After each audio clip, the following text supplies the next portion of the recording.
Hello students, good morning. Welcome to our channel target physics with Lalan Sharma. तो आज बच्चों हम इलेक्ट्रोस्टैटिक पोटेंशियल एनर्जी का अध्ययन करेंगे। तो आइए देखते हैं।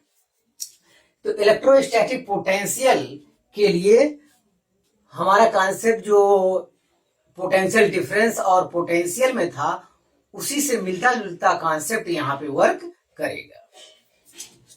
तो यहाँ पे ध्यान दे बच्चों, वो कॉन्सेप्ट पूरा काम करेगा आपका। तो पहले थोड़ा सा मतलब समझ लेते हैं इसका।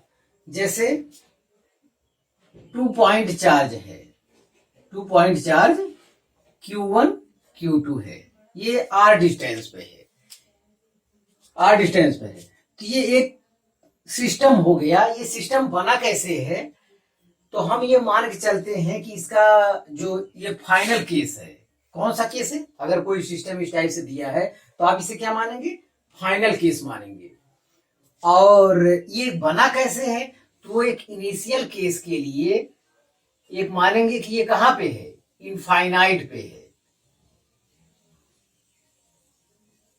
कहां पे है? इनफाइनाइट पे है। यही चार्ज जो है हम लोग जो है अनंत से Q1 Q2 चार्ज को ले आए हैं और यहां पर रखे हैं और यहां पर रखे हैं। तो कितना कार्य करना पड़ेगा, तो निकाय की रचना करने में क्या करना होगा, ये सब हमको यहाँ पता चलेगा। तो पहले तो इसका मतलब फीलिंग आप ये दिमाग में रखें कि 2 पॉजिटिव चार्ज के बीच, 2 सेम नेचर के चार्ज, 2 पॉजिटिव और 2 नेगेटिव चार्ज के बीच रिपल्सन फोर्स वर्क करता है। तो जब 2 पॉजिटिव चार्ज को हम लोग समीप ले आएंगे तो इलेक्ट्रोस्टैटिक पोटेंशियल एनर्जी इंक्रीज करता है। और जब क्योंकि ये रिपेल करते हैं और आप करीब ले आ रहे हो तो एक्सटर्नल एजेंट द्वारा कार्य किया जाएगा। तो यहां पे कहेंगे इलेक्ट्रोस्टैटिक पोटेंशियल एनर्जी क्या करेगी? इंक्रीज करेगी। अगर यही 2 पॉजिटिव चार्ज Q1 Q2 के बीच की दूरी क्या कर दिया जाए? बढ़ा दिया जाए। तो बढ़ा दिया जाए तो इलेक्ट्रोस्टैटिक पोटेंशियल एनर्जी का मान क्या करता है? डिक्रीज करता है। ये जो मैं बोल रहा हूं ये एग्जाम परीक्षा में एग्जाम में आए हुए हैं। तो जब सेम नेचर के चार्ज के बीच की दूरी हम बढ़ाते हैं तो इलेक्ट्रोस्टैटिक पोटेंशियल एनर्जी का मान डिक्रीज करता है। ऐसा होता क्यों है? क्योंकि ये सेम नेचर के चार्ज स्वभावतः स्वयं मतलब एक दूसरे को रिपेल करते हैं और आप दूर ले भी जा रहे हो एक्सटर्नल एजेंट द्वारा। तो ये कार्य जो इलेक्ट्रोस्टैटिक पोटेंशियल एनर्जी आएगा ये डिक्रीज करेगा, मतलब निगेटिव आएगा। हाँ, अगर कोई सिस्टम जो है एक पॉजिटिव चार्ज से बना हो और एक निगेटिव चार्ज से बना हो, अगर ऐसा है कोई सिस्टम पॉजिटिव और निगेटिव चार्ज से बना हो, तो 2 पॉजिटिव और निगेटिव चार्ज को जब हम समीप ले आएंगे, समीप लाने एक प्लस एक माइनस चार्ज को जब हम करीब ले आएंगे तो इलेक्ट्रोस्टैटिक पोटेंशियल का मान डिक्रीज करता है। ये आपके दिमाग में पहले से कॉन्सेप्ट बना लीजिए। तब परिभाषा देखते हैं। तो एक प्लस है एक माइनस है, तो ये स्वभावतः ये अट्रैक्शन फोर्स लगाते ही हैं और आप करीब ले आ रहे हो तो आप एक्सटर्नल एजेंट द्वारा कार्य नहीं करना पड़ेगा। तो ये नेगेटिव आएगा, मतलब तो इसका वर्क डन क्या होगा? इसका इलेक्ट्रोस्टैटिक पोटेंशियल कहा जाएगा डिक्रीज कर रहे हैं। तो जब आपसे कहा जाए 2 पॉजिटिव चार्ज अथवा 2 नेगेटिव चार्ज को जब हम समीप ले आते हैं तो इलेक्ट्रोस्टैटिक पोटेंशियल एनर्जी का मान इंक्रीज करता है। जब 2 पॉजिटिव अथवा दोनों नेगेटिव चार्ज को हम दूर ले जाते हैं तो इलेक्ट्रोस्टैटिक पोटेंशियल का मान डिक्रीज करता है। ये दिमाग में रखना है। अगर एक प्लस एक माइनस है तो जब हम इनको करीब ले आएंगे अब इलेक्ट्रोस्टैटिक पोटेंशियल एनर्जी का मान डिक्रीज करता है। लेकिन एक प्लस एक माइनस वाले चार्ज को जब आप दूर ले जाएंगे तो इलेक्ट्रोस्टैटिक पोटेंशियल एनर्जी का मान क्या होगा? इंक्रीज करेगा, ज्यादा होगा। तो ये कंसेप्ट आपके दिमाग में बना लीजिए। क्योंकि दोनों प्लस प्लस चार्ज हो या दोनों माइनस माइनस चार्ज हो, ऐसे दशा में ये रिपेल फोर्स लगाते हैं और एक्सटर्नल एजेंट द्वारा अगर अंदर इसे करीब ले आया जाएगा तो रिपल्सन फोर्स के अगेंस्ट वर्क करना पड़ता है। तो जिसके कारण इसकी potential energy, electrostatic potential energy क्या करता है, इंक्रीज करता है। और यही चीज दूर ले जाने पर इलेक्ट्रोस्टैटिक पोटेंशियल एनर्जी डिक्रीज करता है, क्योंकि सेम नेचर के चार्ज के बीच रिपल्सन फोर्स वर्क करता है। परंतु एक पॉजिटिव हो या नेगेटिव हो, जब इनको हम करीब ले आते हैं तो इलेक्ट्रोस्टैटिक पोटेंशियल एनर्जी का मान डिक्रीज करता है, क्योंकि ये अट्रैक्टिव फोर्स लगाते ही है। परंतु अगर इनके बीच की दूरी हम बढ़ाते हैं तो इलेक्ट्रोस्टैटिक पोटेंशियल एनर्जी का मान क्या करेगा, इंक्रीज करेगा, क्योंकि जब दूरी बढ़ाएंगे तो ये एक दूसरे को अट्रैक्ट करते हैं, तो इसके अगेंस्ट हमें क्या करना पड़ेगा, वर्क करना पड़ेगा। तो एक चीज इतना ये जानना है बच्चों। मान लेते हैं कुछ और अंदर फीलिंग पैदा करें तब चलते हैं पढ़ाई की। मान लेते हैं कि कोई ट्रायंगल है, ये ए बी सी, ये Q1 Q2 Q3 चार्ज से मिलकर बना है,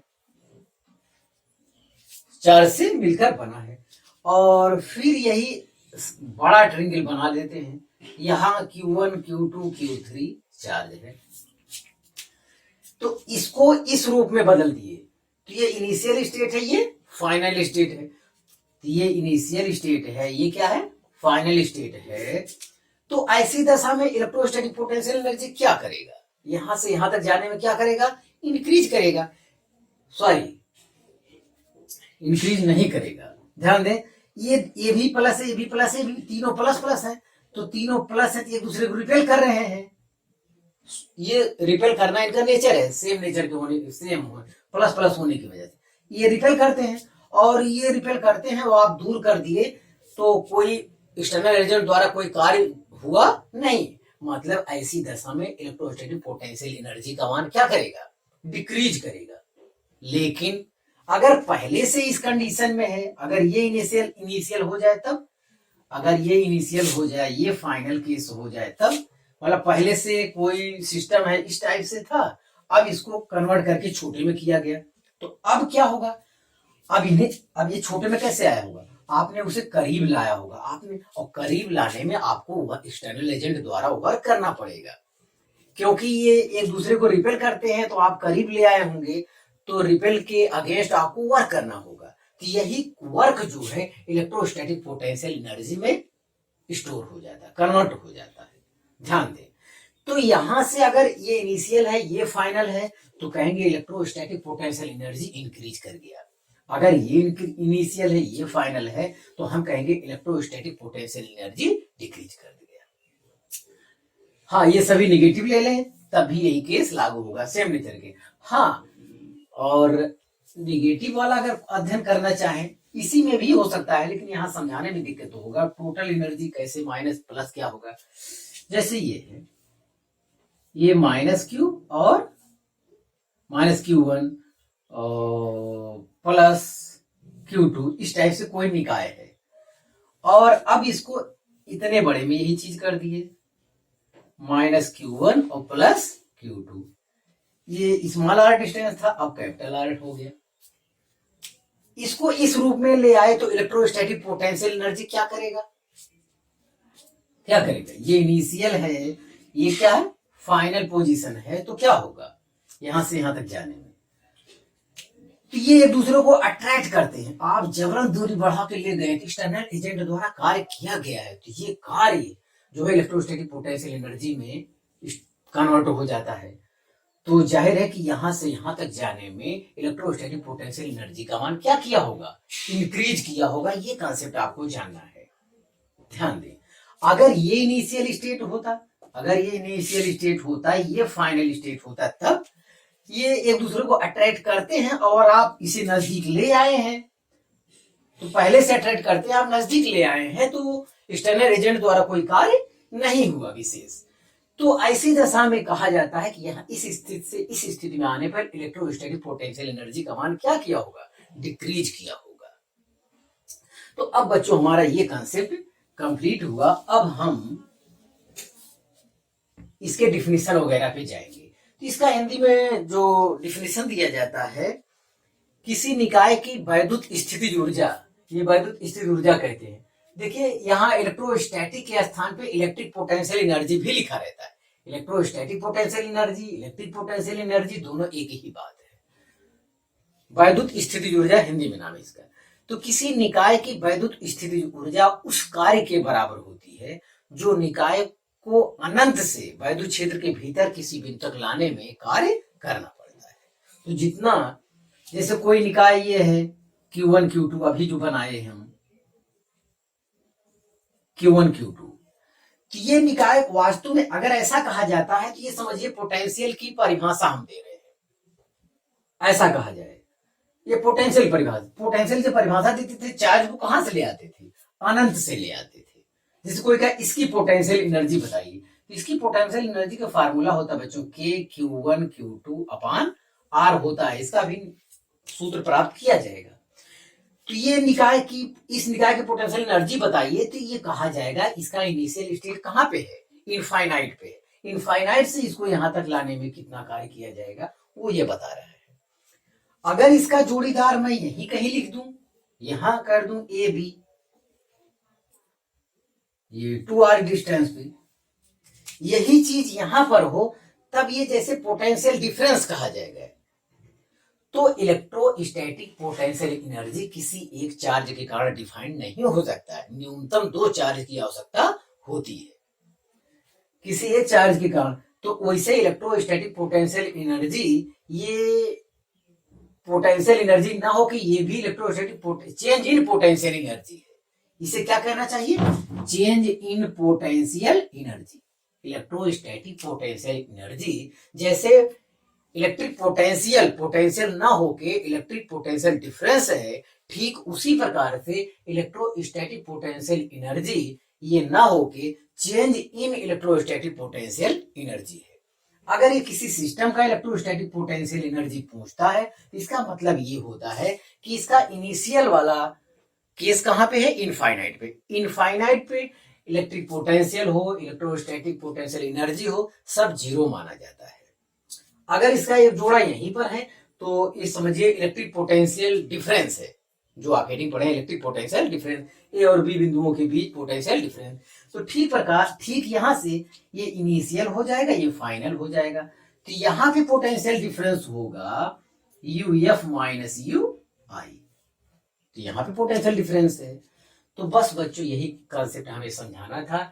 इलेक्ट्रिक पोटेंशियल और इलेक्ट्रिक पोटेंशियल डिफरेंस वाला जो कॉन्सेप्ट है 100% यहाँ वैलिड है। देखा, ज्ञान बढ़ता ही जाएगा अब आपका।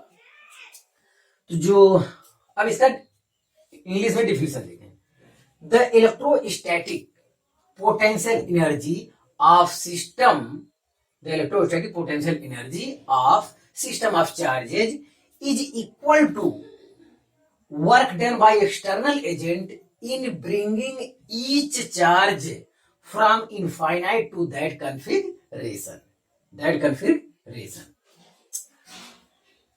हाँ, तो मैं आपसे बताया हूं इलेक्ट्रोस्टैटिक पोटेंशियल एनर्जी वास्तव में change in electrostatic potential energy है। तो दैट इज, अर्थात change in potential energy UF minus UI is equal to negative work done by conservative forces. Conservative force क्या बच्चों, कंजर्वेटिव फोर्स वो है कि कंजर्वेटिव फोर्स जैसे इलेक्ट्रोस्टैटिक फोर्स है, ये कंजर्वेटिव फोर्स हो गया, और ग्रेविटेशनल फोर्स कंजर्वेटिव फोर्स हो गया। कंजर्वेटिव फोर्स के बारे में कंसेप्ट बताया गया है, ये पथ पर डिपेंड नहीं करते, केवल इनिशियल और फाइनल पोजीशन पर ही डिपेंड करता है। ध्यान दें, ये पथ पे डिपेंड नहीं करता, तो वहां कंजर्वेटिव फोर्स कहा जाता है। इसके बारे में विस्तृत हो गया है। Negative work done by conservative forces कहा जाए या कहा जाए positive work done by external agent. तो आपको ध्यान देना है, चेंज इन पोटेंशियल एनर्जी अगर एक्सटर्नल एजेंट द्वारा पॉजिटिव आया है तो इसके द्वारा कितना आएगा, नेगेटिव आएगा। दोनों एक ही बात है, ध्यान दें। तो एक्सटर्नल एजेंट द्वारा लिया जाएगा तो पॉजिटिव वर्क डन के इक्वल होगा।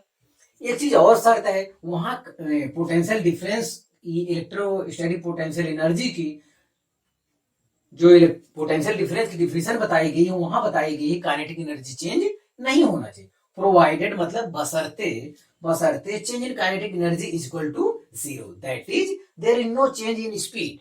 काइनेटिक एनर्जी में कोई चेंज ना हो, ये कब संभव है, क्योंकि पथ पर निर्भर करता नहीं, तो आपको सीधी उधी रेखा में आने की जरूरत नहीं है। सीधा आइए टेढ़ा आइए, इससे मतलब नहीं है। मतलब केवल है स्पीड चेंज नहीं होना चाहिए। अगर स्पीड चेंज नहीं होना चाहिए तो जाहिर है काइनेटिक एनर्जी जीरो रहेगा ही, change in kinetic energy zero रहेगा ही। तो आप इनफाइनाइट से जो चार्ज ले आते हैं, इलेक्ट्रिक पोटेंशियल डिफरेंस में भी या इलेक्ट्रिक पोटेंशियल की डिफिनेशन में भी यही बताया गया है कि चार्ज को स्लोली कांस्टेंट स्पीड से ले आइए ताकि काइनेटिक एनर्जी में चेंज ना हो। इस डिफिनेशन की यही शर्त है, तो ये आपको ख्याल करना है। तो फिर आप इसे एक बार और डिफिनेशन पढ़ें, the electrostatic potential energy of system of charges is equal to work done by external agent in bringing each charge from infinite to that configuration. That configuration मतलब ये Q1 Q2 R दूरी पर है, तो ये रचना आपका construction ये यही रहना चाहिए। तो ये कैसे आया होगा, मैं इसका कोई पोटेंशियल एनर्जी पूछता है, इसका मतलब इसका इनिशियल केस कहाँ रहा होगा, Q1 Q2 चार्ज इनफाइनाइट पे रख के हम लोग यहाँ पे ले आए। जब Q1 चार्ज को ले आते हैं तो वास्तव में कोई कार्य नहीं करना पड़ता, अकेला एक चार्ज कोई विरोध करने वाला नहीं है।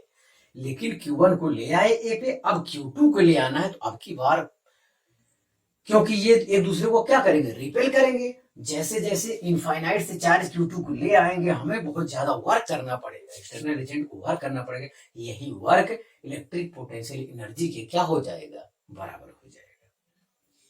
तो बच्चों ये डिफिनेशन उतार लीजिए, फिर इसका डेरिवेशन किया जाए।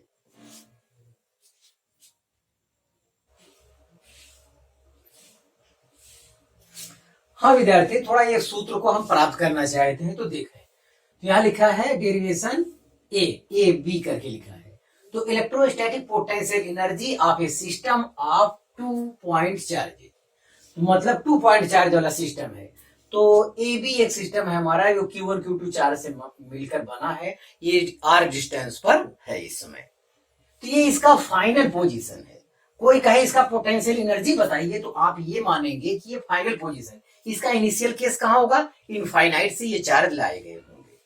तो मैं लिखा हूं, देखिए आगे, from definition of electrostatic potential energy या इलेक्ट्रिक पोटेंशियल एनर्जी, दोनों चलेगा। From definition of electrostatic potential energy is equal to change in electrostatic potential energy is equal to positive work done by external agent, is equal to positive work done by external agent। बच्चों ये काम करना है। तो ये final case है पूरा, और इनिशियल कहाँ है, इनफाइनाइट पे है, तो उसको ले आएंगे।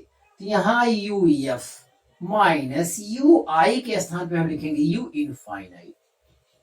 अब बारी बारी से Q1 चार्ज को इनफाइनाइट से हम ले आएंगे, प्लस W एक्सटर्नल, ये इनफाइनाइट टू Q1 चार्ज को कहाँ ले आएंगे, इनफाइनाइट टू A ले आए होंगे, plus W work done by external agent, ये Q2 चार्ज को कहां से ले आए होंगे, इनफाइनाइट टू B ले आए होंगे। इनफाइनाइट से कहां तक ले आए होंगे भाई, ये कॉन्फ़िगरेशन, ये रचना प्राप्त करने के लिए हमको ये Q1 Q2 चार्ज को इनफाइनाइट से ले आए हैं। अब देखिए UF माइनस U इनफाइनाइट का जो वैल्यू हो, इनफाइनाइट पर इलेक्ट्रिक पोटेंशियल एनर्जी हो, इलेक्ट्रोस्टैटिक पोटेंशियल एनर्जी हो, ये जीरो माना गया है, एज्यूम किया गया है। अब देखिए एक्सटर्नल चार्ज Q1 को एक्सटर्नल एजेंट द्वारा A तक ले जाने में किया गया कार्य, सबसे पहले A को लाया होगा, तो उसके द्वारा किया गया कार्य कितना होगा, Q1 चार्ज को इनफाइनाइट, अकेले एक चार्ज को ले आओगे यार, बीच में कोई अवरोध नहीं है, ना कोई रोक रहा है। जैसे कोई कंपटीशन परीक्षा दीजिए, आप अकेले एग्जाम दे रहे हैं, तो कौन सा अवरोध है, आप वो परीक्षा पास करके अकेले ही परीक्षा दिए, तो आपके द्वारा किया गया कार्य क्या माना जाएगा, जीरो। अरे जब एक सीट होगी उस पर 10 लोग टक्कर देंगे, तब आपको पता चलेगा आपके अंदर कितनी ऊर्जा है। तो कोई अवरोध नहीं है, अकेला ले आए, तो एक्सटर्नल एजेंट द्वारा किया गया कार्य जीरो है। हाँ, तो ये समझिए, plus work done by external agent from infinite to B, किस चार्ज को ले आ रहे हैं, Q2 चार्ज को यहां पर ले आ रहे हैं, Q2 चार्ज को।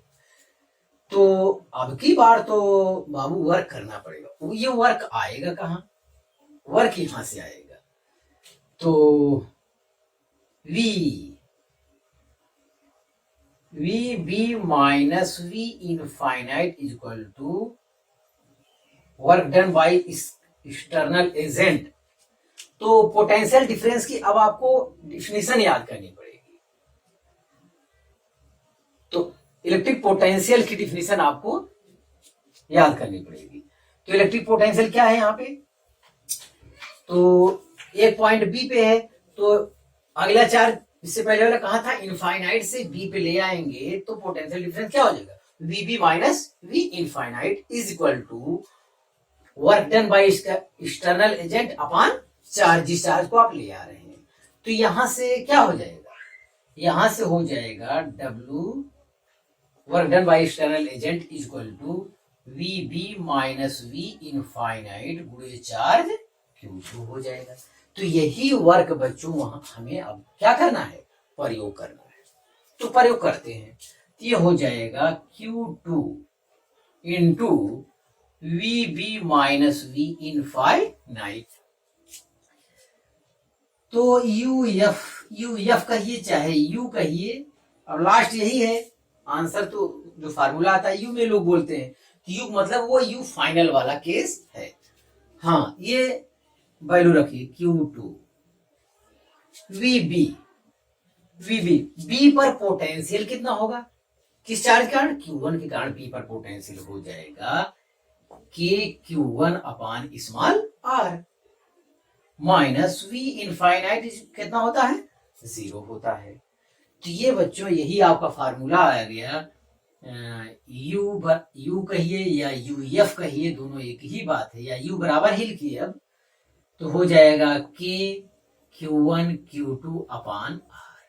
तो ये फार्मूला है, या इसे 1 upon 4 pi epsilon not Q1 Q2 upon R कहा जाता है। दोनों एक ही बात है।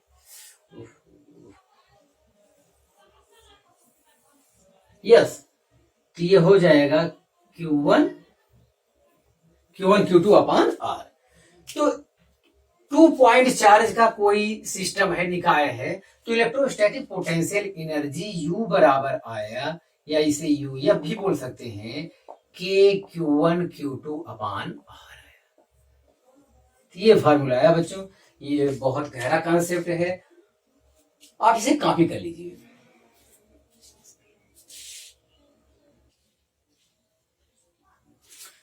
तो हाँ विद्यार्थी, इसका देखा जाए आगे बी वाला पॉइंट हम ले रहे हैं। Electrostatic potential energy of A system made up more than 2 point charge. मतलब इलेक्ट्रोस्टैटिक पोटेंशियल एनर्जी उसकी चाहिए जिसमें मोर देन 2 चार्ज हो। जैसे ट्राइंगल ले लिए, चतुर्भुज ले लिए, पंचभुज ले लिए, 5 भुजाओं वाला कोई ले लिए। तो इस टाइप से कैसे हम लोग निकालेंगे? तो इसका इलेक्ट्रोस्टैटिक पोटेंशियल एनर्जी कैसे निकालेंगे, आइए देखते हैं। तो इलेक्ट्रोस्टैटिक पोटेंशियल एनर्जी ये फाइनल है, तो इसका मतलब ये बना कैसे होगा? इसके चार्ज जो Q1 Q2 Q3 कहां से लाए गए होंगे? इनफाइनाइट से ले आए गए होंगे। तो ये आपकी जानकारी में होना चाहिए। तो चलिए, इलेक्ट्रोस्टैटिक पोटेंशियल एनर्जी इस सिस्टम का चाहिए हमको। तो ये कहेंगे के Q1 Q2 अपान, ये Q1 Q2 अपान R12 हो जाएगा, प्लस हो जाएगा के, ये वाला लीजिए, ये के Q2 Q3 अपान ये वाला डिस्टेंस, ये R23 लिख दिए हैं, प्लस अब की बारी है के Q1 Q3 अपान R13। तो 3 स्टेप आपको मिल रहा है, U1 U2 U3, 3 स्टेप यहाँ पे मिल रहा है। तो इलेक्ट्रोस्टैटिक पोटेंशियल एनर्जी अगर ट्रिंगल के शेप में है और उस पर चार्ज रखा गया है, तो ये उसका फाइनल स्टेट है। इसका इनिशियल स्टेट कहाँ होगा? इनफाइनाइट पे। लेकिन अब करने की जरूरत नहीं है क्योंकि डेरिवेशन हो चुका है। यू इनफाइनाइट वाला वैल्यू क्या आता है? ये change in electro potential energy ही है। इसका अगला जोड़ा इनफाइनाइट पे जो रखा गया इनिशियल पोजीशन वाला, वो 0 होने की वजह से इसे कहा जाता है का electrostatic potential energy of this system. Yes, तो ट्राइंगल के लिए तो ये कर लिए आया। अब चलिए जिसमें 4 वाले हों उसकी 4 साइड वाले के लिए Q1 Q2 Q3 Q4 इस टाइप से चार्ज है। इसके डिस्टेंस को R12 नाम दे रहे हैं, R23 नाम दे रहे हैं और R34 दे रहे हैं, ये लिख दे रहे हैं R14, ऐसा नाम दे रहे हैं। तो यहां केवल 4 ही नहीं होगा, अब आपको ये भी तो एक सिस्टम मिलेगा। यहां तो कुछ, अब भाई ये इसके बीच अब कोई बचा है, कहीं कोई है जो 2 चार्ज, मतलब इसमें 2 चार्ज लेकर इलेक्ट्रिक पोटेंशियल एनर्जी ऐड करके लिखा जाता है। तो एक ये चाहिए, एक चाहिए ये, तो 2 में एक ये भी हो सकता है और एक ये भी हो सकता है, तो 4 2 कितना हो रहा है, 6 मिलेगा आपको यहाँ पे। तो ये बहुत सावधानी बरतनी है आपको। तो 6 के केस में यहाँ कहेंगे R13, कहीं लिखा है, नहीं लिखा है, देखिए R13 से लिख दीजिए, और ये इसे लिख सकते हैं R24 लिख सकते हैं। अब मैं नहीं समझता कोई चीज, मैं इसका 60 तरीका बताऊंगा कि ये कितने स्टेप मिलेंगे कैसे, अभी लास्ट में बता रहे हैं। तो पहले वैल्यू लिख लीजिए, अगर ये 4 आर्म वाला कोई है तो इसका electrostatic potential energy Q1 Q2 अपान R12 प्लस K और की बार वो Q2 Q3 अपान R23 प्लस K और की बार K Q3 Q4 अपान R34 प्लस ये K Q1 Q4 अपान R14 प्लस अभी दो और, एक ये लेना है, एक ये लेना, तो 6 स्टेप मिलेंगे अगर ये 4 भुजाओं वाला है तब। प्लस अब की बार ये लेंगे के, ये प्रॉब्लम हल करने के लिए मैं कंसेप्ट को पहले से ही घेर दे रहा हूं आपके लिए, आप ध्यान दें। तो के हो जाएगा Q1 Q3 अपान R13 प्लस के अब की बार ये Q2 Q4 अपान R24। तो अगर क्वाड्रिलेटरल या चतुर्भुज के रूप में है, उस पे चार्ज रखा है, तो ये फार्मूला होगा बच्चों। तो इसी प्रकार अगर पेंटागन है, 5 भुजाओं वाला कोई है, कितना हुआ 1 2 3 4, चलो ऐसा कोई चार्ज रखा है, तब इसमें कितना सिस्टम मिलेंगे, तो ये सब आपको सोचना पड़ेगा कितना नंबर ऑफ टर्म्स मिलेंगे। तो ये कैसे निकाला जाए, या 6 वाला हो जाए तो कैसे निकाला जाएगा, 6 वाला हो साइड, यहाँ पे Q1 Q2 Q3 चार्ज रखा हो तो कैसे निकाला जाएगा। तो इसको निकालने के लिए हम आपको एक कंसेप्ट बता रहे हैं, आप दिमाग में लिखिए। तो पहले आप इतना कॉपी कर लीजिए।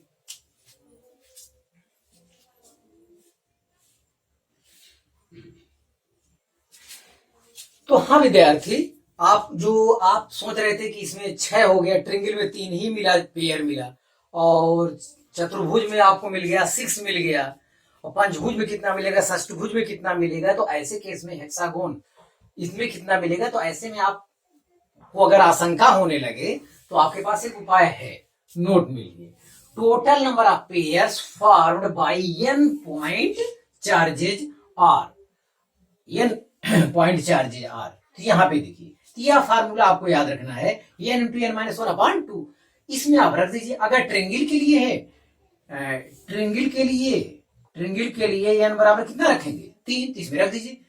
तो 3 इंटू 3 माइनस 1 अपॉन 2, तो 3 गुणे 2 अपॉन 2, तो कितना पेयर मिल रहा है 3। और इसके लिए n बराबर क्या रखेंगे, n बराबर रखेंगे 4, क्या रखेंगे 4 गुणे 4 माइनस 1 3 अपॉन 2, 2 2 जार 4, 2 तिहाई 6 पेयर मिलेंगे।